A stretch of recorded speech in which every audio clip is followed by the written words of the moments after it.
السلام علیکم بچوں، آپ سب خیریت سے ہوں گے اور میں بھی خیریت سے ہوں۔ ہم لوگ اپنی 7ویں کلاس کے اب تک 6 سبق مکمل کر چکے ہیں۔ آج ہم 7ویں کلاس کا 7واں سبق شروع کرنے جا رہے ہیں، جس کا نام ہے توبۃ النصوح۔ توبۃ النصوح لکھنے والے جو مصنف ہیں وہ ہیں ڈپٹی نذیر احمد صاحب۔ ڈپٹی نذیر احمد صاحب کا یہاں پر کچھ تعارف پیش کیا گیا ہے، وہ میں پڑھ کر سنا دیتا ہوں۔ ڈپٹی نذیر احمد شمس العلماء مولوی ڈپٹی نذیر احمد دہلوی 1830 عیسوی میں پیدا ہوئے اور 1912 عیسوی میں آپ کا انتقال ہوا۔ اردو کے عظیم ناول نگار تھے۔ ناولوں میں مرآت العروس، توبۃ النصوح اور فسانہ مبتلا شامل ہیں۔ قرآن شریف کا ترجمہ بھی کیا۔ انجمن حمایت اسلام لاہور کے سالانہ جلسوں میں ان کے لیکچر عوام میں بھی مقبول تھے۔ پہلی دفعہ نوجوان اقبال نے وہاں نظم سنائی تو ڈپٹی نذیر احمد کی تعریف ہی نے انہیں راتوں رات مشہور کر دیا۔ یہاں پر جو آپ کے پاس ناول موجود ہے یا اس کا حصہ، اس کو آپ کی کتاب میں شامل کرنے کے جو مقاصد ہیں وہ دیکھیے۔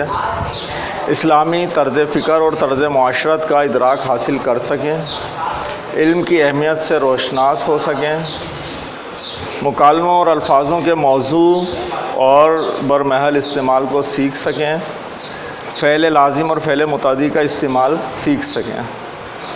یہ تو تھے اس کے مقاصد۔ اچھا، اس سے پہلے کہ ہم سبق پڑھیں، یہ جو اقتباس کیا گیا ہے یہ ڈپٹی نذیر احمد صاحب کا جو ناول ہے توبۃ النصوح، وہاں سے آپ کا یہ سبق اقتباس کیا گیا ہے، کچھ حصہ اس کا یہاں لیا گیا ہے۔ اس پورے سبق کا میں پس منظر آپ کو بتا دیتا ہوں ناول کا وہ کیا ہے۔ اس ناول میں ایک کردار ہے جس کا نام ہے نصوح۔ وہ اپنے خواب میں اپنے والد صاحب سے ملتا ہے اور اس میں وہ دیکھتا ہے کہ اس کی جتنی عبادت ہیں، ان کے والد صاحب ایک انتہائی عبادت گزار شخص تھے، ان کی جتنی عبادتیں تھیں اللہ تعالیٰ نے وہ سب کی سب ایک سفید کپڑے میں لپیٹ کر ان کے ہاتھ میں رکھ دی تھی۔ یہ جو نصوح صاحب ہیں، انہوں نے یہ خواب میں دیکھا تھا اور یہ بڑے دنیا دار آدمی تھے۔ اس کے بعد جب ان کی آنکھ کھلی تو ان کی کایا پلٹ گئی اور یہ ایک نیک آدمی بن گئے۔ پھر انہوں نے اپنی اولاد کو نصیحتیں کرنا شروع کی، انہیں سدھارنا شروع کیا، تو اس میں بہت ساری مشکلات پیش آ رہی تھیں۔ اس آپ پہ جو یہاں سبق موجود ہے، اس میں ایک کردار ہے کلیم۔ کلیم ان کا سب سے بڑا بیٹا ہے جس کے لیے سب سے زیادہ مشکلات پیش آئی تھی نصوح صاحب کو۔ اچھا، یہاں پر ہمارے پاس جو توبۃ النصوح ہے ناول کا نام، اس کو 2 سینس میں لیا جاتا ہے۔ ایک تو ہمیں یہ سمجھ میں آتا ہے کہ یہ نام اس لیے رکھا ہے کہ نصوح نے توبہ کی، لیکن اس کا اصل معنی یہ ہے سچی توبہ۔ نصوح نے جو توبہ کی، اتفاق سے انہوں نے نام بھی اس میں نصوح رکھا ہے، لیکن اس کے جو معنی جو انہوں نے سچی توبہ کی ہے کہ نصوح کی سچی توبہ۔ ٹھیک، تو ہم جو حصہ یہاں پر اقتباس کیا گیا ہے ہمارے پاس، اس کو پڑھنا شروع کرتے ہیں۔ کلیم جوں ہی گلی کے باہر نکلا، میاں فطرت اس کو مل گئے۔ یہ نصوح یعنی کلیم کے جو والد ہیں کہ چچا زاد بھائیوں میں سے تھے اور انہیں نصوح سے موروثی عداوت تھی۔ لفظ آیا ہے عداوت۔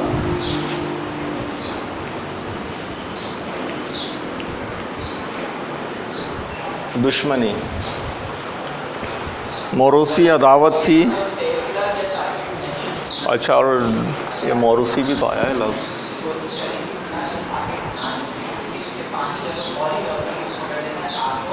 خاندانی، پرانی۔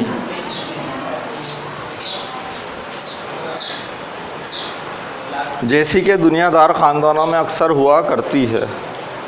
فطرت سن چکا تھا کہ نسو کو دینداری کا نیا خبط اچھلا ہے۔ خبط جنون یا پاگل پن، یہاں پر پاگل پن نہیں جنون بولیں گے۔ دینداری کا نیا خبط اچھلا ہے، یہ اسی خواب کو دیکھنے کے بعد کی بات ہے، ورنہ اس سے پہلے انہوں نے کبھی اولاد پر اتنی جو ہے سختی نہیں کی تھی۔ نیا خبط اچھلا ہے جس کی وجہ سے تمام خاندان میں کھلبلی مچ رہی ہے، سب پریشان ہیں، بے چین ہیں۔ جو دقتیں بیچارے نسو کو اصلاح خاندان میں پیش آتی تھیں، فطرت کو سب کی خبر لگتی تھی اور یہاں کے تذکروں کا ایک مضحکہ ہوتا تھا۔ دقتیں،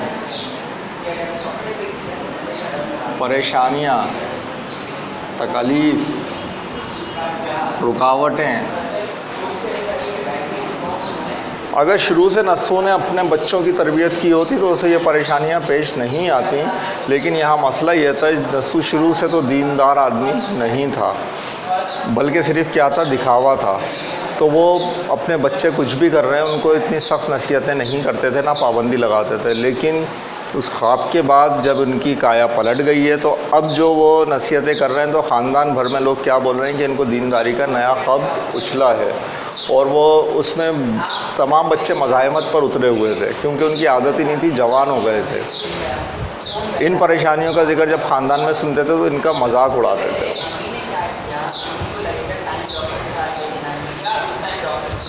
کلیم کی عادت سے تو واقف ہی تھا۔ فطرت اپنے یہاں کہا کرتا تھا کہ میاں نسو لاکھ دینداری جتائیں مگر جب جانے کہ بڑے بیٹے کو اپنی راہ پر لائیں۔ کلیم کو جو ننگے سر ننگے پاؤں سرے بازار جاتے ہوئے دیکھا تو میاں فطرت للو پتو کر کے کلیم کو اپنے گھر لے گئے۔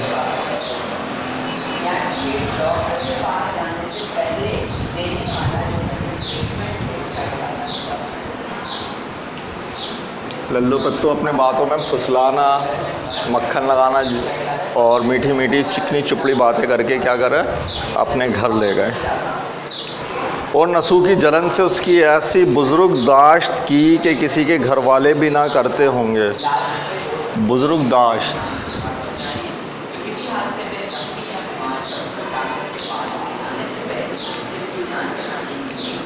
خاطرداری،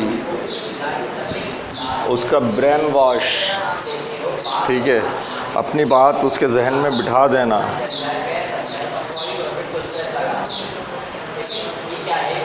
یا خدمت گزاری، یہ سب الفاظ اسی کے لیے ہیں۔ گھر والے بھی نہ کرتے ہوں گے، یہ احمق سمجھا کہ بس فطرت اور اس کے گھر والوں سے بڑھ کر کوئی اس کا خیر خواہ نہیں ہے، اور اس خدمت گزاری سے وہ کیا سمجھا کہ یہی سب سے بڑے اس کے چاہنے والے ہیں۔ اب تک تو وہ باپ سے صرف اختلاف رائے رکھتا تھا، اب اس کو باپ سے ایک نفرت و عداوت پیدا ہوئی۔ فطرت کے بہکا دینے سے اس کو یقین ہو گیا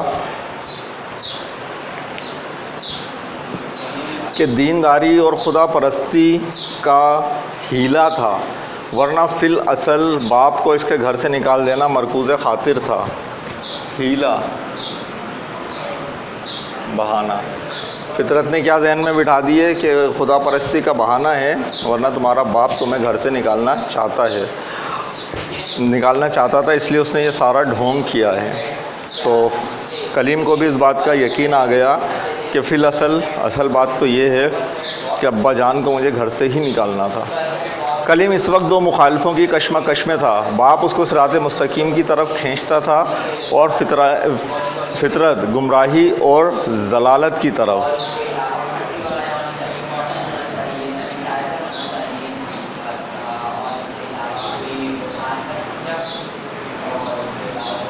تباہی، گناہ، بربادی، ضلالت کے معنی۔ لیکن فطرت حریف غالب تھا، اس واسطے کہ اول تو خود کلیم کا میلان طبع اس کی جانب تھا۔ میلان طبع، بچوں یہ سبق پڑھنے میں تو آپ کو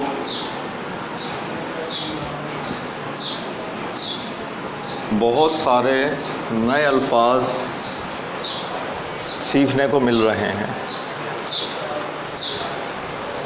اول تو خود کلیم کا میلان طبع اس کی جانب تھا، دوسرے نسو ایک نئی اور نامانوس اور دشوار گزار راہ پر اس کو لے جانا چاہتا تھا،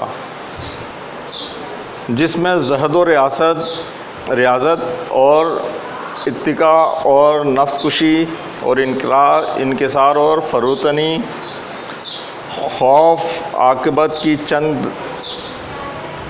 یہ بہت سارے لفظ ہو گئے ہیں، میں ان کو لکھ دوں۔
لفظ زہد و ریاضت، زہد پرہیزگاری اور ریاضت محنت، تو نسو جس راہ پہ لے جانا چاہتا تھا اس میں کیا پرہیزگاری کی طرف، محنت کی طرف، اور پھر ہے اتقا اور نفس کشی۔ اتقا گناہ سے بچنا، نفس کشی اپنے نفس کے خلاف کام کرنا۔ مقصد میرا اٹھنے کا دل نہیں چاہ رہا، صبح دیر تک سوتا ہوں اور مجھے فجر کے لیے اٹھنا ہے، اب میں لازمی اپنے اوپر جبر کر کے اٹھوں گا، اس کو کیا بولیں گے؟ نفس کشی۔ تو ہر کام پہ جب روک ٹوک ہے اور اپنی طبیعت کے خلاف اگر کام کرے گا کلیم تو کیا نفس کشی کی طرف لے کے جا رہا ہے اس کو باپ۔ انکسار، خاکساری، فروتنی عاجزی اور مسکینی کو کہتے ہیں، اور عاقبت آخرت سمجھنا کی چند تکلیفیں اور مصیبتیں درپیش تھیں۔ بات جس طرف لے کر جا رہا تھا، اس اگر پورے پیراگراف کو میں تھوڑا سا خلاصہ کر کے بتاؤں تو کلیم کا میلان طبع کس طرف تھا؟ آزادی کی طرف، عیاشیوں کی طرف، عیاشیاں کبوتر بازی، پتنگ بازی، تو دوسرے مشاغل۔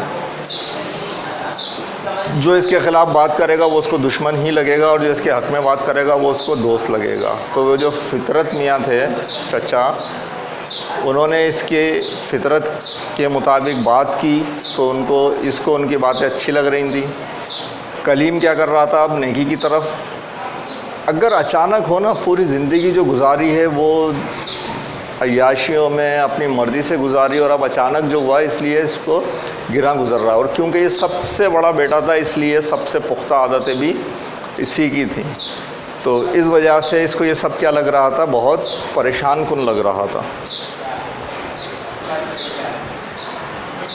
بس آج کا سبق یہیں تک رکھیں۔ ہوم ورک تو آپ کو ملے گا، لیکن اس کے ساتھ آپ کوشش کیجئے گا کہ یہ جو بچوں نئے الفاظ آئے ہیں آپ کے پاس بہت سارے، ان کے معنی بھی آپ اچھی طرح ذہن نشین کر لیں۔ اب ہمارے پاس آج کے لیے کام ہے، پہلے کلاس ورک میں ہے کچھ گرامر کا کام، کاپیز نکال لیجئے۔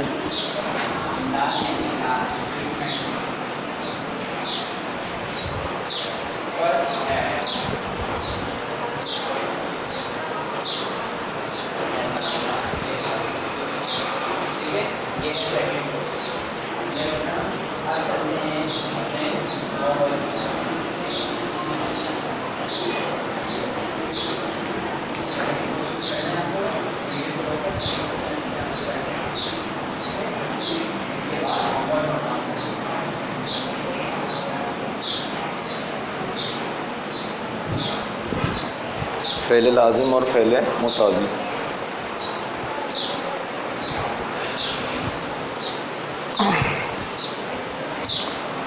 فعل لازم اور کیا فعل متعدی کیا ہے؟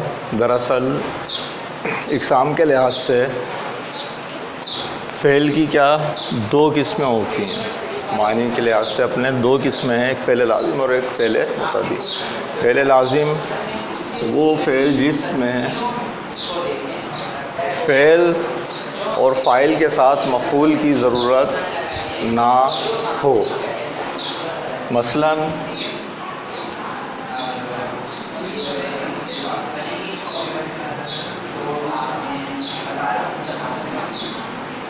ناصر بیٹھا، اب اس میں یہ جو بیٹھا ہے یہ تو فعل ہے، ناصر کون ہے؟ فاعل ہے، مفعول کی ضرورت نہیں ہے، اور جملہ پھر بھی کیا ہے؟ مکمل ہے، اور کیونکہ جملہ مکمل ہے اس لیے اب یہ فعل کی کس قسم سے تعلق رکھتا ہے؟ فعل لازم۔ فعل متعدی جس میں فاعل اور فعل کے ساتھ ساتھ مفعول کی بھی ضرورت ہو، جیسے کہ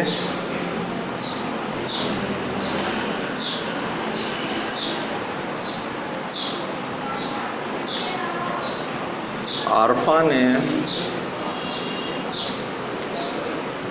کتاب پڑھی۔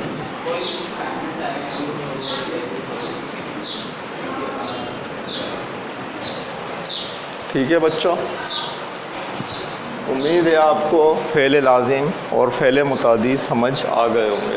اس کے اندر جو عارفہ ہے یہ فاعل ہے، جو پڑھی ہے یہ فعل ہے، یہ جو کتاب ہے نا یہ مفعول ہے۔ اس میں اس جملے میں مفعول کے بغیر بات سمجھ آئے گی نہیں، اور جب مفعول کے بغیر بات سمجھ نہ آئے ایسے جملے کو ہم کیا کہیں گے کہ یہ جو ہے کون سا فعل متعدی ہے۔ ٹھیک ہے، یہ ہمارے پاس ہو گیا آپ کو کلاس ورک کا کام۔ اب میں آپ کو اسی سے متعلق کچھ ہوم ورک دوں گا۔ کلاس ورک میں صرف سمجھانے کا کام تھا آپ کو، الفاظ معنی کیونکہ بہت سارے ہو گئے تو اس میں بھی آپ کا وہ سمجھ لیجئے کہ کلاس ورک کے اندر ہی کافی سارا کام ہو گیا۔ اب آپ اس میں صفحہ نمبر یہ جو 46 ہے، صفحہ نمبر 46 آپ کے ڈاکومنٹس میں موجود ہے، اس کے اندر یہ سرگرمی ہے۔ اس سرگرمی کے ایک جملے کو سمجھا کر میں آپ کو دے دیتا ہوں، پھر آپ نے یہ سرگرمی اپنی کاپی میں ہوم ورک میں کرنی ہے۔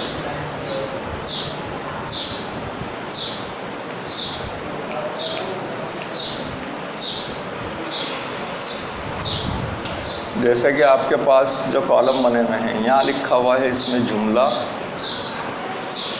یہاں لکھا ہے لازم، اور یہاں لکھا ہے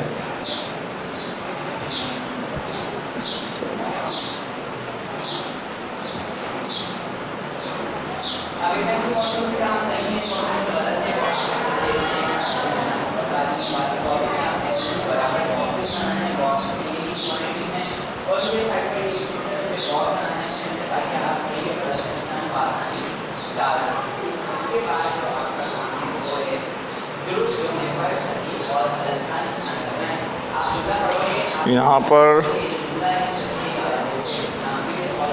جملہ جو میں لکھ رہا ہوں اس کا نمبر یہ نہیں، نمبر ہے 8۔ ٹھیک ہے، شاکرہ برہم، کیونکہ اس میں نیا لفظ آ رہا تھا، اس کے معنی ہیں ناراض کے۔ ٹھیک ہے، تو یہ والا جو ہمارے پاس جملہ ہے ہمیں کیا کام کرنا ہے؟ اب اسے پڑھنا ہے اور دیکھنا ہے کہ اس میں فاعل موجود ہے یا نہیں ہے۔ اگر فاعل موجود ہے تو ہم اس کے لیے جو ٹک کا نشان لگائیں گے وہ یہاں لگائیں گے، اور اگر فاعل موجود نہ مفعول موجود نہ ہو تو آپ کہاں لگائیں گے پھر؟ فعل لازم میں. اور اگر مفعول موجود ہے تو آپ کہاں نشان لگائیں گے؟ فعل متعدی میں. تو یہاں پر اگر ہم دیکھیں شاکرہ برہم ہوئی، یہاں پر فاعل موجود ہے، فعل موجود ہے، برہم خفا اور ناراض ہونا، لیکن یہاں مفعول موجود نہیں ہے. تو آپ اس کا نشان کس میں لگائیں گے؟ لازم. ٹھیک ہے، تو یہ کام آپ نے ہوم ورک میں پورا کرنا ہے. انشاءاللہ اگلے لیکچر میں آگے کے سبق کے ساتھ ملتے ہیں. اللہ حافظ.